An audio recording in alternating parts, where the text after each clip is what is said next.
Pessoal, continuando a resolução dos nossos exercícios, vamos para a primeira questão, como eu disse na última videoaula que a gente faria. Primeira questão. Hoje Tício cometeu homicídio por motivo torpe, mediante emboscada e com a finalidade de assegurar a ocultação de outro crime. É o que a imprensa e o senso comum gosta de chamar de homicídio triplamente qualificado. A gente só precisa de uma para qualificar. As outras não entram como qualificadoras efetivamente. Mas aqui há 3 qualificadoras de homicídio. O motivo torpe, que é 121, parágrafo 1º, inciso 1º. A emboscada, que é o inciso 3º. E...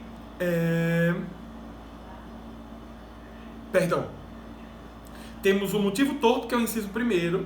Temos a emboscada, que é o inciso 4º, e temos a finalidade de assegurar a ocultação, que é o inciso 5º.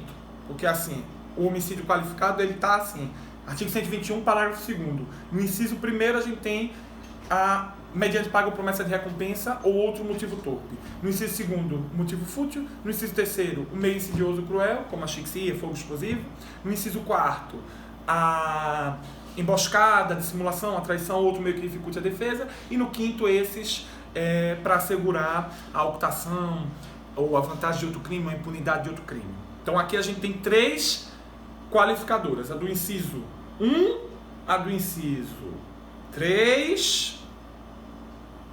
a do inciso 1, torpe, a do inciso 4, emboscada, e a do inciso 5, a ocultação de outro crime. Tudo do parágrafo 2º do artigo 121. 3 qualificadoras. Só uso uma para qualificar. As outras vão entrar como agravantes. O que é que a gente tem mais? Ele, Tício, já havia sido condenado definitivamente por tráfico de drogas e acabou de cumprir a pena no dia 1º de abril de 2010, respondendo atualmente apenas a uma ação penal por roubo. Se você fosse o magistrado e tivesse que fazer a dosimetria da pena de Tício hoje mesmo, numa sentença de condenação pelo homicídio em tela, como você fundamentaria a sua decisão? Repara, você tem que fazer a sentença dele hoje. Hoje é dia 15 de abril de 2020. 15 de abril de 2020. Olha quando ele acabou de cumprir a pena, 1º de abril de 2010. Faz mais de 10 anos que ele acabou de cumprir a pena. Depois de que passa 5 anos do cumprimento de pena, a gente tem o transcurso do período depurador. E o réu volta a ser primário. Para alguns, tecnicamente primário, porque primário, mas portador de maus antecedentes.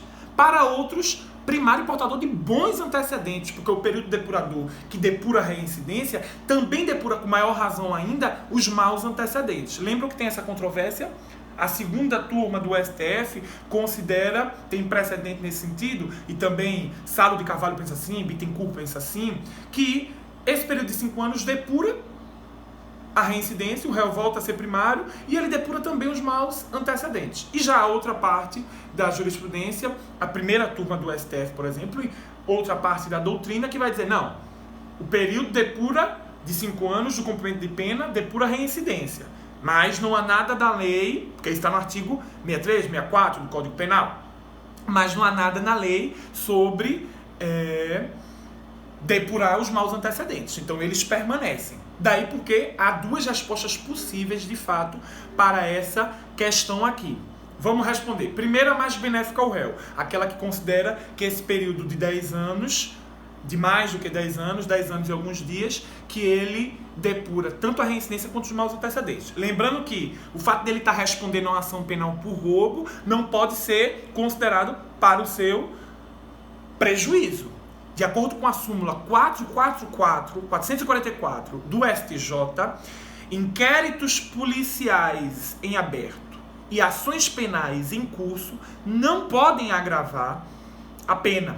Não podem agravar a pena na segunda fase, não podem aumentar a pena base na primeira. Então não podem ser usados em prejuízo do réu. E vocês já sabiam disso quando nós discutimos o princípio da presunção de inocência. Pelo princípio da presunção de inocência, é preciso, para considerar alguém culpado de um crime, trânsito em julgado de uma sentença penal condenatória. Se a ação penal está em curso, se o processo está aberto, não podemos considerar que esse camarada é criminoso e não podemos prejudicá-lo na hora da dosimetria. Então, beleza. Vamos fazer a nossa dosimetria? Ó, Tício não cometeu um homicídio triplamente qualificado, tem 3 qualificadoras, a gente só precisa de uma para dizer que o homicídio é qualificado. Artigo 121, parágrafo 2º. Algum dos incisos, né? Por exemplo, o inciso 1º, que é o motivo torpe, qualificou. Motivo torpe, qualificou. A pena vai ficar no patamar de 12 a 30 anos. Primeira fase, pena base. Pena base começa no mínimo legal, 12 anos. Tem alguma circunstância judicial a ser considerada? Aqui não, se nós considerarmos que os maus antecedentes estão depurados. Se a gente considera que esse período de 10 anos do cumprimento de pena também depurou os maus antecedentes. Aí, ó, pelo jeito mais benéfico ao réu, de acordo com as informações da questão, a pena base fica no mínimo legal de 12 anos. Pena base no mínimo legal de 12 anos. Estamos usando aqui o entendimento da segunda turma do STF, segundo a qual o período depurador também depura os maus antecedentes. E a súmula 444 do STJ, para quem a ação penal em aberto não pode prejudicar o réu. Então a pena base ficou no mínimo legal de 12 anos. Pena intermediária. Agora a gente tem 2 outras qualificadoras. A gente já usou a qualificadora do motivo torpe para qualificar. E as 2 outras? E a da emboscada e para assegurar a ocultação do outro crime? Essas 2 estão lá no artigo 61. Estão lá como agravantes. Então eu vou usar as 2 aqui na segunda fase. Pena intermediária ou pena provisória vai ser a pena base, que é de 12 anos, mais 1/3 eu usei. Porque o limite de 1/6, né, para cada uma das agravantes, temos 2. Se eu uso 1/3 aqui, não estaria errado. Eu estou fazendo um aumento máximo aqui nessa segunda fase. 12 anos mais 1/3. 1/3 de 12 não são 4 anos? Daria uma pena de 16 anos aqui. Claro, 16 anos em regime fechado. A segunda maneira, se a gente considerar que ele é sim portador de maus antecedentes, vai ser 12 anos, pena base, fixação da pena base. Pena mínima de 12 anos, mais 1/6 de aumento pelos maus antecedentes, porque ele tem uma sentença penal condenatória transitada em julgado. Ele não é reincidente. Ele cometeu o crime, o novo crime, depois dessa sentença penal condenatória transitada em julgado, mas como passou já mais de 5 anos do cumprimento da pena, não podemos considerá-lo reincidente. Mas podemos, segundo alguns, considerá-lo portador de maus antecedentes. Então são 12 anos mais 1/6 de aumento pelos maus antecedentes. Vai ser 12 anos mais 1/6. Quanto é 1/6 de 12? 2, né? 2 vezes 6 não é 12? Então a pena base vai ficar em 14 anos. 14 anos é a pena base. Pena intermediária, pena provisória, pena base de 14 anos mais 1/3. Eu estou usando 1/6 para cada agravante. 1/6 e 1/6. Estou fazendo um aumento, portanto, de 1/3. 14 anos, que é a mesma coisa que 12 anos e 24 meses, mais 1/3. Já estou transformando as coisas para deixá-las divisíveis por 3. Ó, 1/3 de 12 vai ser 4. 1/3 de 24 vai ser 8. 8 vezes 3 é 24. Então, 1/3 de 14 anos vai ser 4 anos e 8 meses. 4 anos e 8 meses. Aí eu estou fazendo 12 anos e 24 meses menos 4 anos e 8 meses. Dá 16 anos e 32 meses.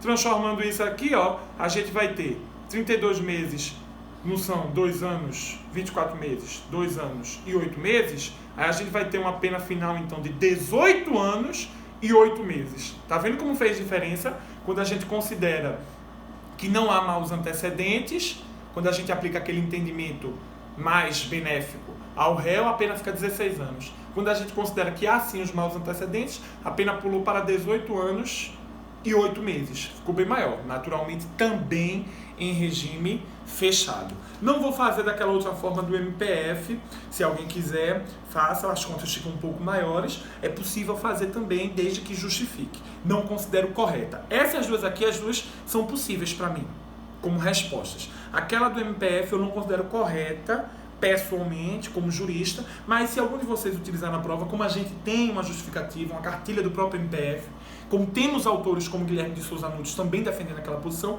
claro que eu vou considerar. Vamos para a próxima questão. Fizemos já a primeira, fizemos a segunda. Vamos fazer essas aqui, ó. A 3 e a 4 são de certo ou errado. São de verdadeiro ou falso. Terceira questão. Não se admite compensação da atenuante da confissão espontânea com agravante da reincidência. Falso, errado. A terceira sessão do STJ, aquela que une a 5ª e a 6ª turma, e pacifica entendimentos em matéria criminal, já decidiu que é admissível a compensação entre a agravante da reincidência e a atenuante da confissão espontânea. Ficar elas por elas. Na escala de preponderância, elas passaram a se equivaler. Está errado, portanto, essa assertiva. 4. É possível a aplicação da pena inferior à mínima na segunda fase da dosimetria da pena. Errado também, né, gente? Falso. De acordo com a súmula 231 do STJ, a atenuante não pode conduzir a pena abaixo do mínimo legal. Tá errado essa proposição também, tá falsa. Quinta questão. De acordo com os preceitos do Código Penal relativos à aplicação da pena, a circunstância judicial referente ao conjunto de ações que compõem o comportamento do agente em diversos âmbitos, tais como na família, na sociedade e no trabalho, corresponde a quê? Corresponde à conduta social do agente. Letra E de elefante. Antecedentes penais do agente tem a ver com condenação criminal transitada em julgado. Culpabilidade do agente tem a ver com o grau de reprovabilidade da conduta criminosa.